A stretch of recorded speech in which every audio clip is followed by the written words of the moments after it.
What is up, ladies and gentlemen? I hope you're having a splendid day.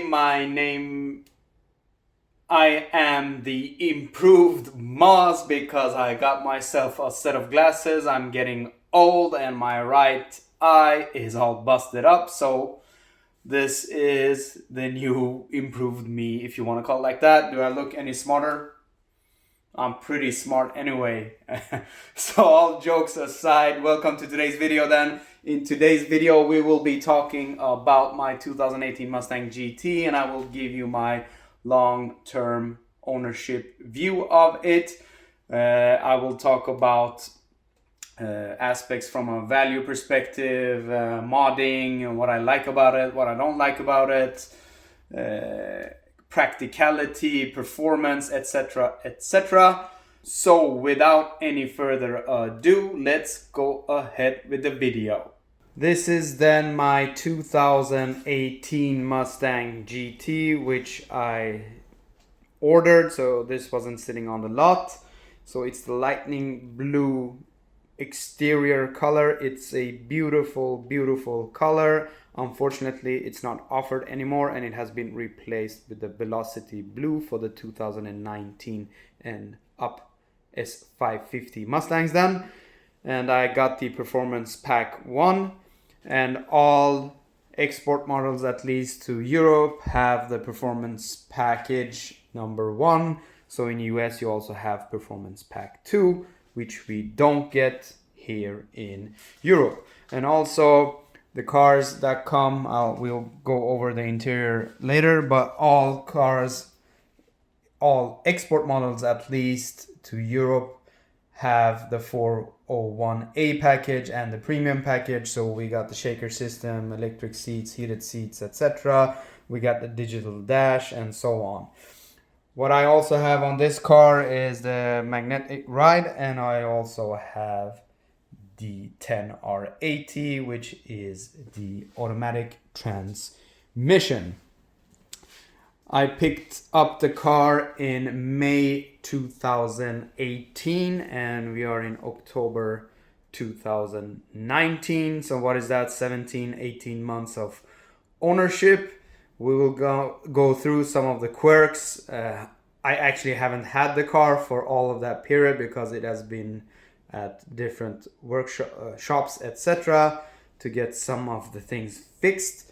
But still, I have had the car long enough to give you my long-term review of it. I have done almost 2,000 or 25,000 kilometers. I'll put down how many miles that is. During the period I have had the car, and I absolutely love it.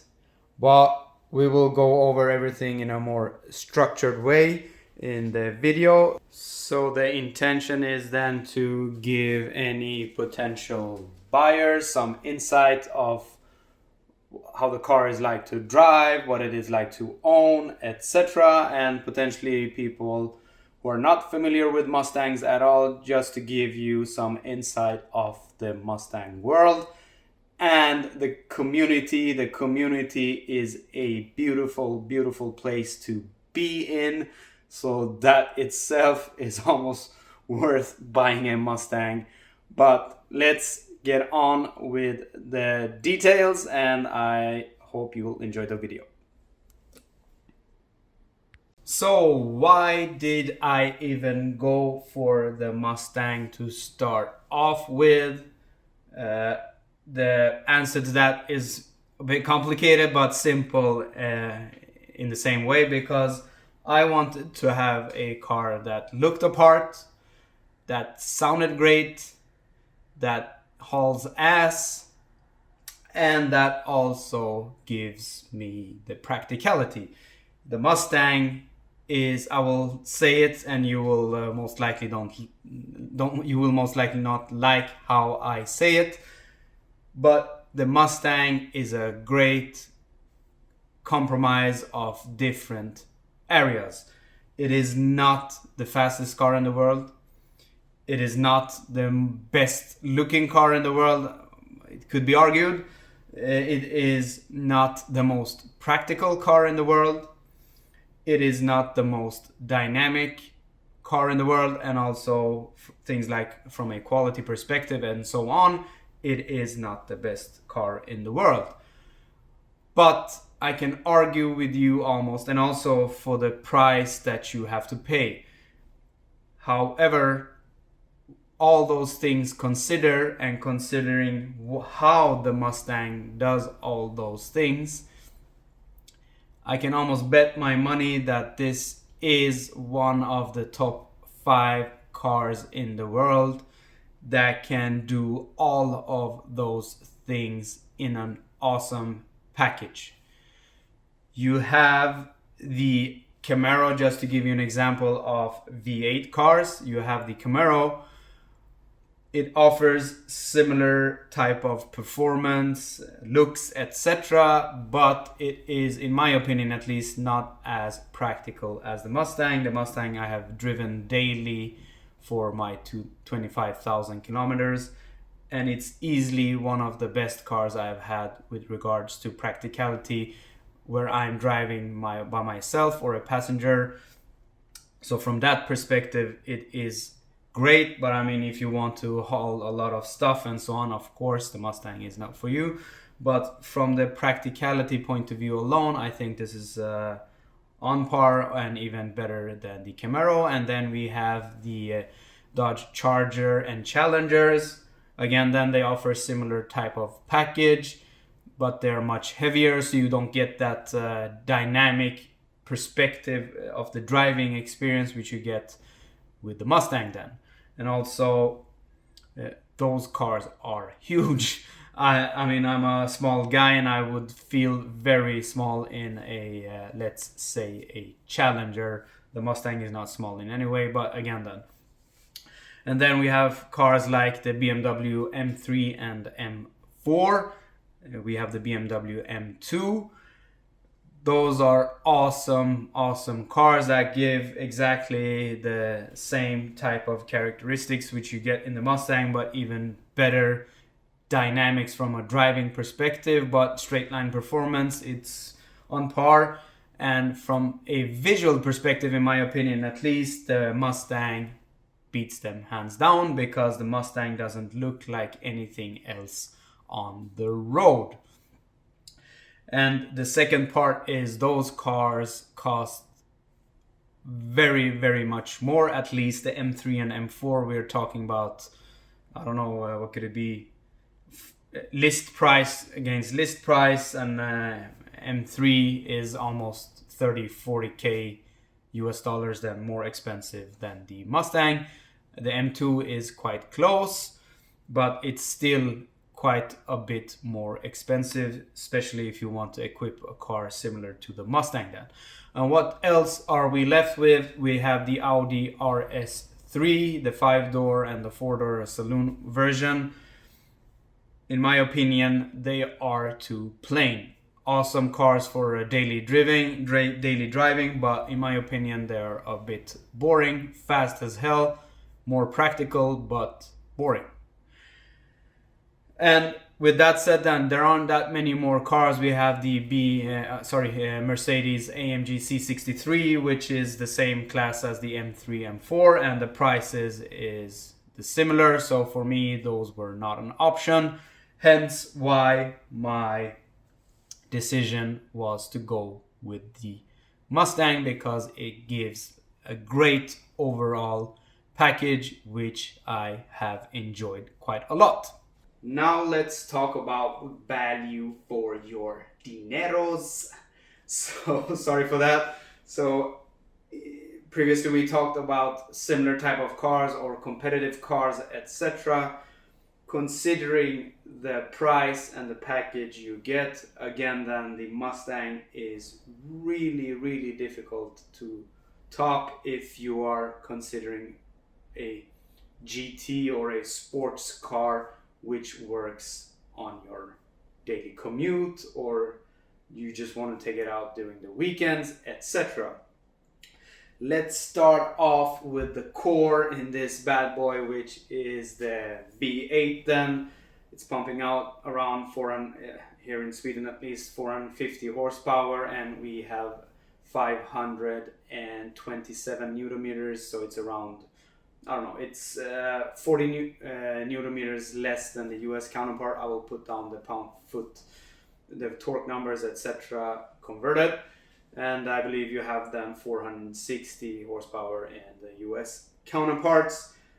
Not that big of a difference, I would assume. However, considering what you get and the performance you get, specifically equipped with the 10R80, it is ridiculous for the type of money you're spending. And in US you can get a base model for, I don't know, what is it, 30,000 plus out the door, if you hassle a bit with the, or hustle maybe, with the dealer. In Sweden we don't have the base model, so we only have the performance pack ones then, and the options we have is to add the Magneride, the 10R80, the carbon package, and which then gives you carbon interior pieces, and also Alcantara on your seats. That is more or less everything you can spec out.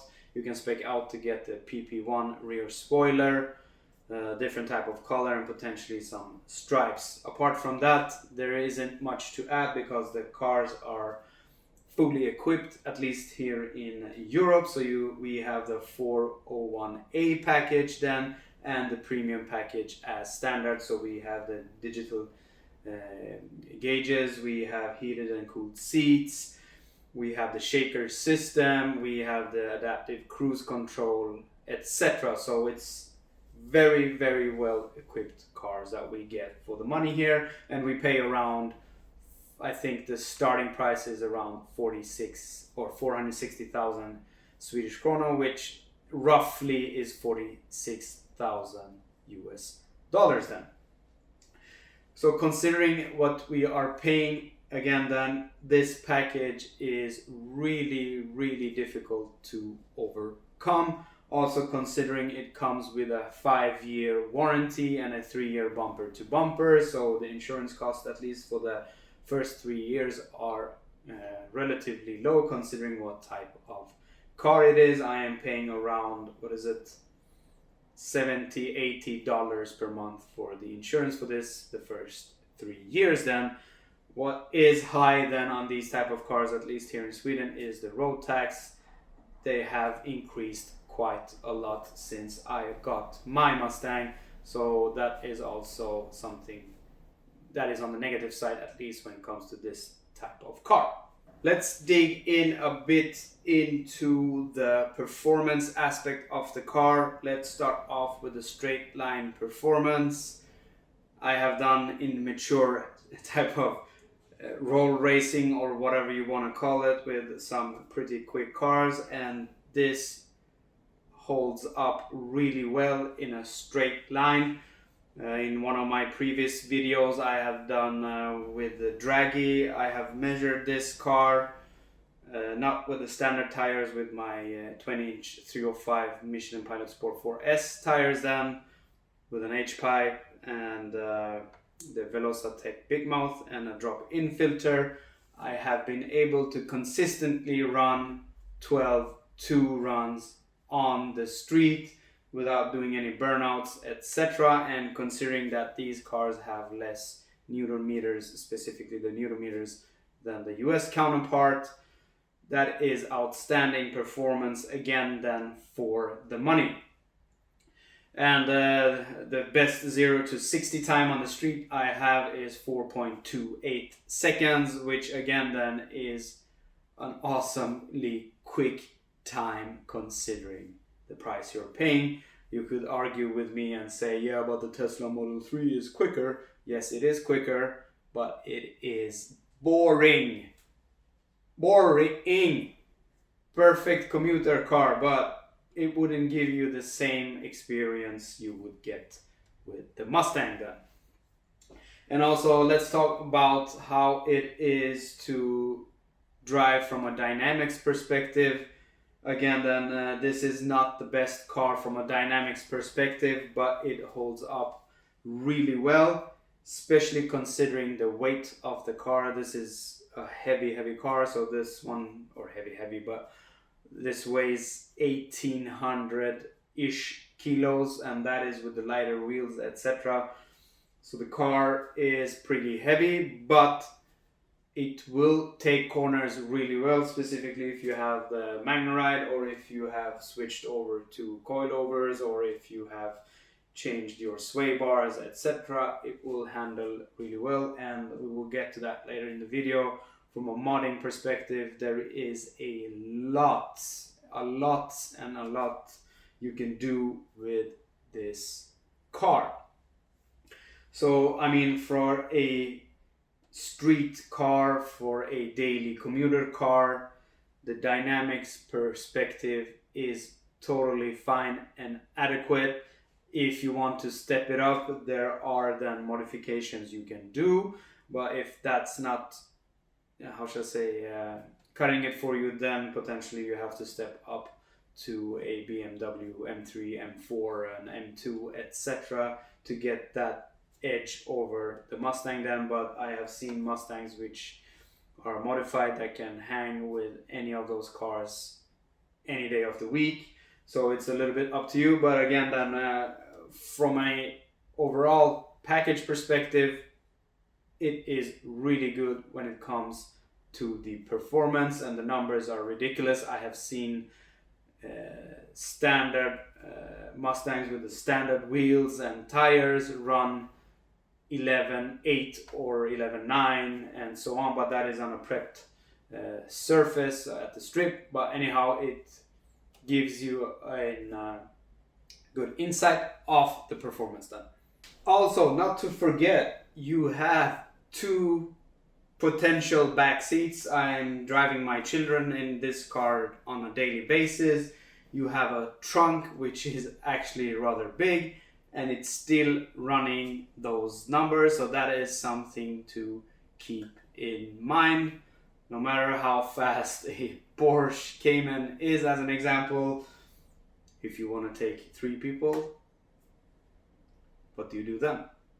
Now I want to talk about the practicality side of this car. So as I mentioned, I have used this car as my daily driver. So I've gone to work, daily commuting, in queues, etc. I drive my children in it every day, drive to school and kindergarten and back. We have gone on long trips, 500-600 kilometers or so in one go. No problems as such. I mean, it is cramped in the back, but at least you have the option to have 4 or 2.5 adults. I don't know, but I mean, you can fit. I can fit myself rather easily in the rear seats. It's because I'm a midget, but anyhow, that's so you have that option. And also then the trunk actually has quite of a big space from a volume perspective. The opening might hinder you for getting larger stuff in there, but if you get stuff in there, you can actually get a lot of stuff in there considering the type of car. But again, the Mustang is a big car. What is it? Half of the car is the hood, but you get my point. So from a practicality point of view, if you are not driving 3 or 4 adults often, if you have children, from a cabin perspective, there are no issues. The seats I have, which are with premium leather and so on, they are really comfortable for long drives. From a, how should I say, the overall driving experience in it is really nice, considering again the price, because some of the materials, etc., of course it cannot be on par with like a German luxury car then. And also I have driven this car during winter, which is perfectly possible. I have a video on that. I'll link it down below, or put it up in a link on the top here. I did drive it last year during winter. This year I won't. We will get to that in a later video, why I'm not driving during winter. However, it is possible. In Sweden we get snow, ice, etc. As long as you have really good snow tires, which you should have for any vehicle, you are good to go if you think with your little guy up there, or woman or girl or lady or whatever. There are no issues as such driving the car during winter. Next, I want to talk about the exterior of the Mustang, and specifically then the 2018 and up, because I haven't owned the 2015, or sorry, the 2017 and earlier models. I'll talk about the 2018 and up. In my personal opinion, this car is stunning. The lines you get, the bulges you have, the iconic shape of the roof and the rear end. The front end, people argue if it looks better or not. I personally love the front end. The whole exterior, the whole visual experience of the car, as I mentioned earlier, is not like anything else on the road. If you are a car guy, if you know Mustangs, even if you are 70 years old, 60 years old, and you live in Sweden, which is not, I mean, American cars are actually quite popular here, but even though the visual aspect of this car might not resemble so much the older cars, but as soon as somebody sees their rear end, they know it's a Mustang. So I mean, it's a classic, but at the same time, it's really aggressive looking, it is really sporty looking, and it has a presence on the road. I've seen my own car sometimes from the rear end when somebody else has been driving it, and it looks freaking awesome. However, I've done some modifications to the car which enhances the visual appearance of the car even more, but even as a standard car, it looks spectacular. I mean, it is totally awesome, and also something we will get to from a driving experience while driving, the sounds, etc. That also enhances the experience. That so from a visual aspect, to me, there aren't that many cars, at least standard cars or cars which you can obtain. I'm not talking about a LaFerrari or anything like that, that actually looks this good.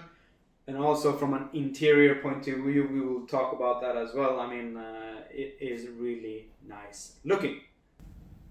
We have now moved inside of the car just to show you at least the visual experience from a driver's seat point of view. We have the lovely digital dash if you opt for that, and again, then this came standard in the European model. I have the beautiful blue stitching on the seats. These seats are really comfortable. They are cooled and heated, so during winter driving, the heated functionality is golden, and in summer you can have them cooled, which is also golden then. And during winter driving, the steering wheel is heated, which is a really awesome feature. So again, then I just point some of these things out. The car comes really well equipped for what you're paying then. You have Android Auto, you have Apple CarPlay if you like so as well. From a practicality point of view, that is really awesome from in the media system. And on the 2018 Mustang, we have the shaker system, and 19 and up, it's the Bang & Olufsen stereo, which I have not heard, but people are saying it sounds rather good. We have interior trim lightings, and honestly, yes, the plastics might feel a bit cheap here and there, but in this premium packaged car with the premium leather, etc., I have to say the touch points are not that. I mean, this is rubberized, this is not hard plastic. Here, down here, it's actually leatherette trimmings. The only places where there is a bit of a plastic is actually on this part only and this part of the door. I am not sure why they opted for at least this section of the door to be this hard plastic. I mean, here we have the leather on the door trimmings. We have stitching on top of the dashboard. So all in all, it is a rather nice experience sitting in here. The back seats, it's very bad lighting back here. I'll try to show you. Let me see if we can get some light there. The back seats are there again. Then for smaller people, for children, there are no issues at all. And also, as you can see, there are isofix fittings as well if you want to have child seats, as I have had, and there are no issues as such. So again, then from a driver's point of view, the interior, in my opinion, for the money spent, is really good.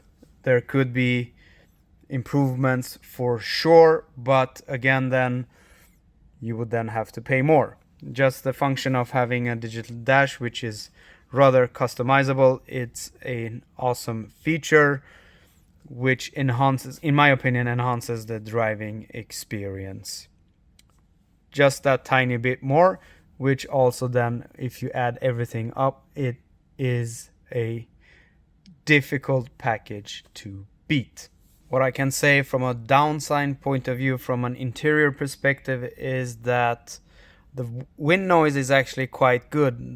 There's not that much wind noise, but the tire noise in the cabin can become quite high, especially if you are running, as I'm doing, with aftermarket wheels, with wider tires, with less profile. So the road noise in the car is actually quite high, in my opinion. Not the wind noise, not the exhaust. I have forgot to mention that this car actually came with the active exhaust as well. So putting it in normal or in quiet mode on highway drives, you don't hear the exhaust, even with aftermarket exhaust or X-pipe, H-pipe, etc. But the road noise is quite evident. I haven't driven this car with the standard wheels and tire setup, so I can't say exactly how it sounds with the standard tires. I have driven it with the winter wheels. It is a bit quieter, of course, because the rubber is softer, but the road noise is still there. And sitting in the back seat, it's even more evident because you're much closer to the trunk and it resonates there from the back wheels then. Apart from that, the driving experience as such is really great. The outward view is really great, forward, to the sides, and to the back then. You can't see that much now. What we don't get, which I wish we would get, is that we don't get the blind spot monitoring, because for some reason it couldn't be equipped with this type of side view mirror that we have on the export models. I don't know, it doesn't make any sense. So that we are missing, but everything else from a security point of view, we have the automatic braking and so on, that is also included. Now it's time to get a bit personal, and that is to talk about emotions. Some of the folks driving the Mustang just wants to have a fast, affordable car. Some other guys, such as me, we love cars. We love the experience of driving a car. Otherwise, we would have driven something else which is cheaper, not that fast, not that spectacular, etc. But from an emotional point of view, this type of car gives so much back in the driving experience compared to a regular car. Let's take an example. After a hard day's work, you go down to the garage at your work or parking lot or whatever, and the second you sit in the car and start it up, it's like, first of all, let me just hear the cold start, and then we can continue thinking of whatever we were thinking of, or totally relax take the car out for a Sunday, Saturday, Monday, Tuesday, Wednesday, Thursday, Friday drive, winter, summer, it doesn't matter. The emotions are, it's difficult to explain specific, especially if you're a car guy. Okay, I understand you can say that, okay, if you have a GT3, we'll smash this from an experience point of view and so on. Agreed. But again, then from a value perspective and the miles per gallon you get, it is rather ridiculous. And from a, how should I say, self-esteem point of view and boosting your ego, I don't know how many thumbs up I get during a week, how many children I make smile, how many adults I make smile, how many comments I get, etc. It is truly awesome. And again, then I've done some modifications so people don't see what type of brand or model it is right away, and it is a discussion point as well. Yeah, this is a Mustang and so on and so on.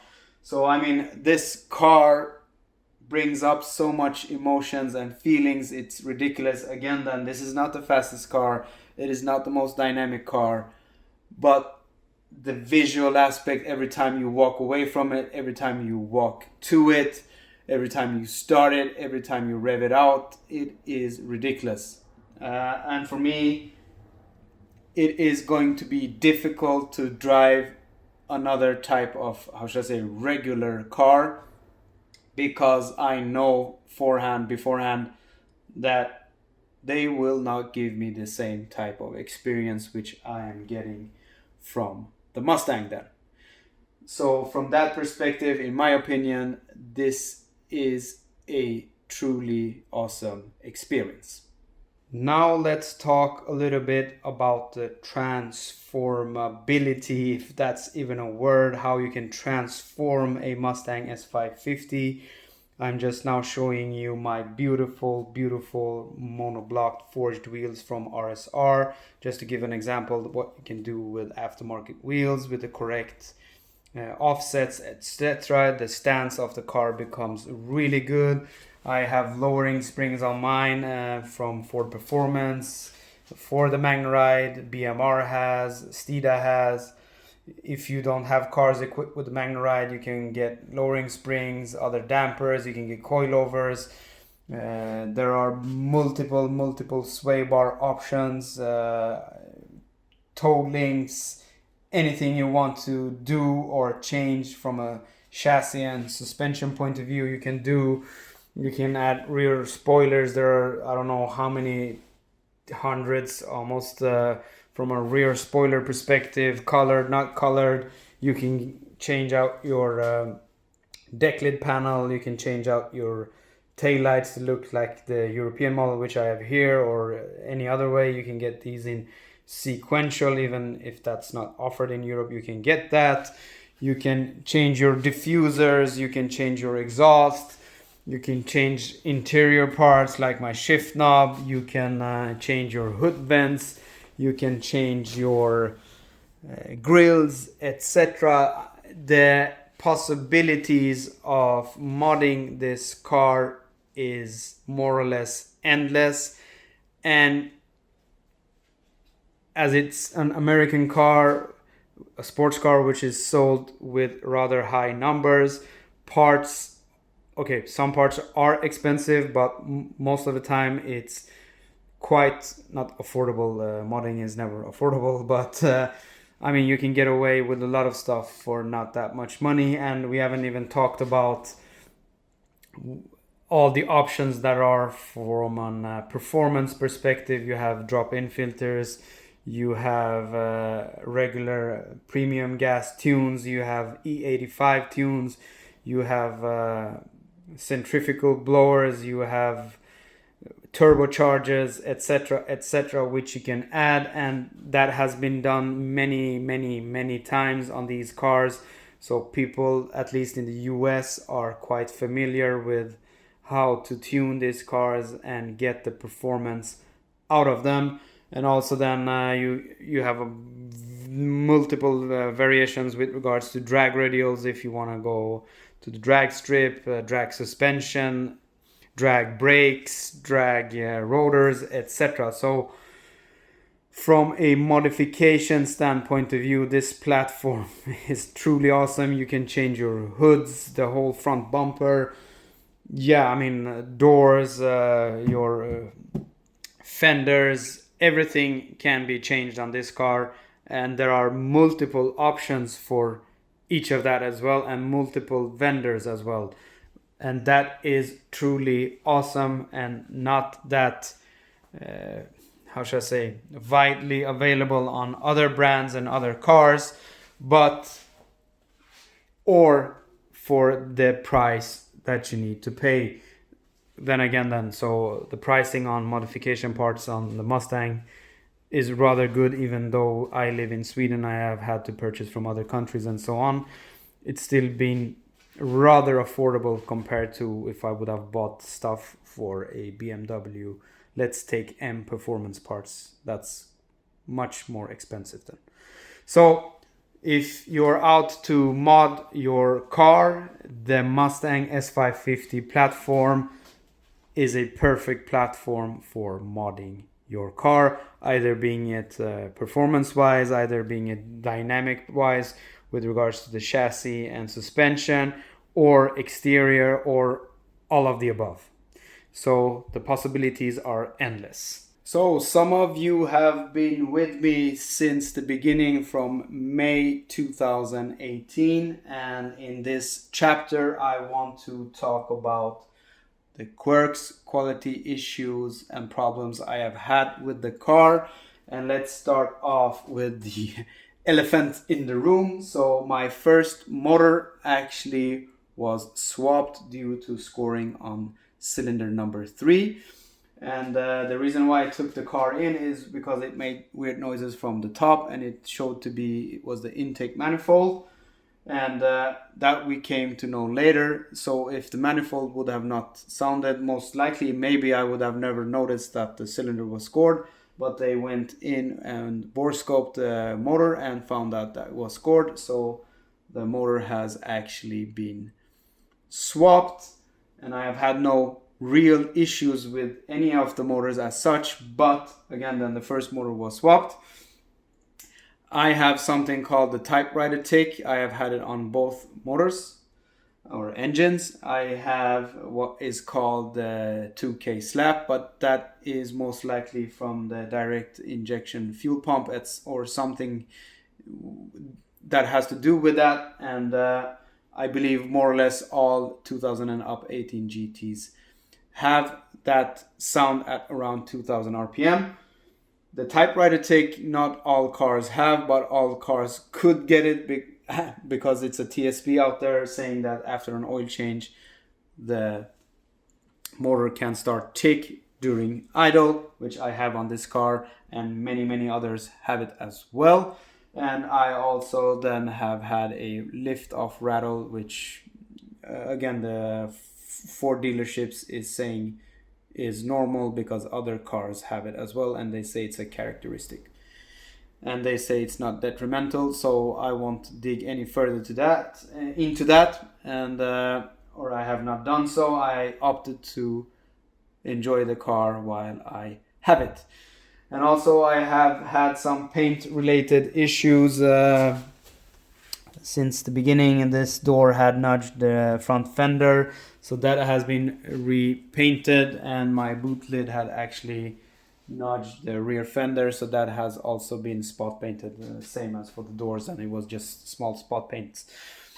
There are some quirks to the paint job. There is some I don't know if it's weld sparks or dust or whatever beneath the paint on some places, and the paint in general on the Mustang is really delicate.